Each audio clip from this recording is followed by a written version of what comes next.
Welcome back to the Daily Eastern News Sports Lounge. I'm Opinions Editor Dominic Renzetti, joined by Sports Editor and Assistant Sports Editor Anthony Catezone and Aldo Soto.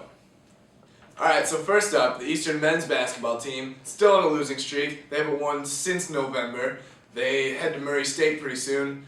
Is it going to be a rough one, Catezone? Rough is an understatement, Dom. I mean, Murray State is going to full-on run up and down the court on this Eastern men's basketball team. I mean, it's hard to say. It's pretty rough, but it's really the reality. I mean, they have Isaiah Cannon, who's 6th in the nation in scoring. He averages 21.9 points per game. He averages about 4 rebounds, 4 assists also. And then on top of that, they got another senior in Ed Daniel, who averages 15 points a game and is 10th in rebounding on the season in the nation with 10.8 rebounds. Alright, so the last two games that they lost were against Jacksonville State and Tennessee Tech. Tennessee Tech obviously has an NBA caliber player. Now they're going against this Murray State team that has another, like Catezone said, NBA quality player. So, Aldo? Alright, well, if there's any indication from last week's game against Tennessee Tech where the Eastern team allowed over 30 points against Judd Dillard, an NBA quality prospect, I think it's safe to say that Isaiah Cannon's going to go off this game too. But you have to admit, Tennessee Tech and Jacksonville State, they only lost those games by single digits, and arguably you could say that those two teams should have blown them out. Catezone, do you think it's about time? You know, they just got to catch one of these teams eventually.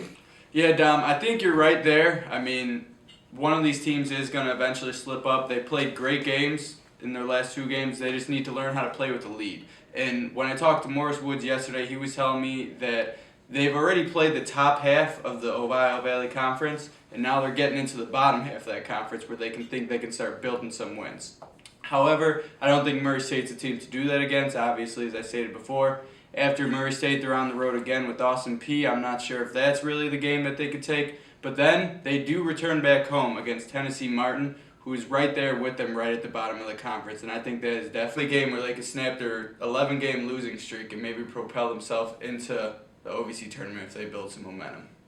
The women's basketball team, on the other hand, is doing pretty well. They just beat Tennessee Tech, which is always a big game for them. This is the first time they played Tennessee Tech since the now infamous tornado game down in Nashville. Yes.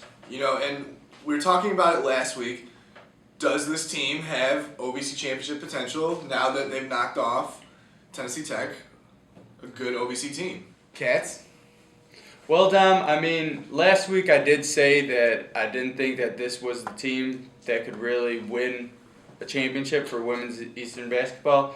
But after that win against Tennessee Tech, they might be proving me wrong. I mean, they made a statement win in that game with their 2 leading scorers, Takenya Nixon and Mariah King, both scoring over 20 points. And maybe the offense, which has had its struggles this season, as we've seen, is really coming around.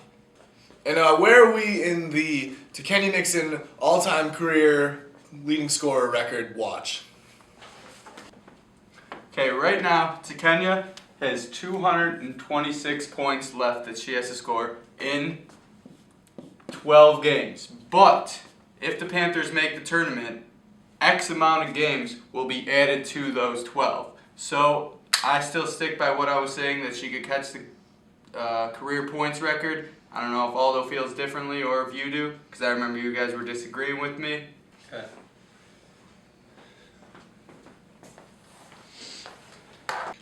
Aldo, you've seen the numbers now again. Are you still not convinced that Takenya can get this record?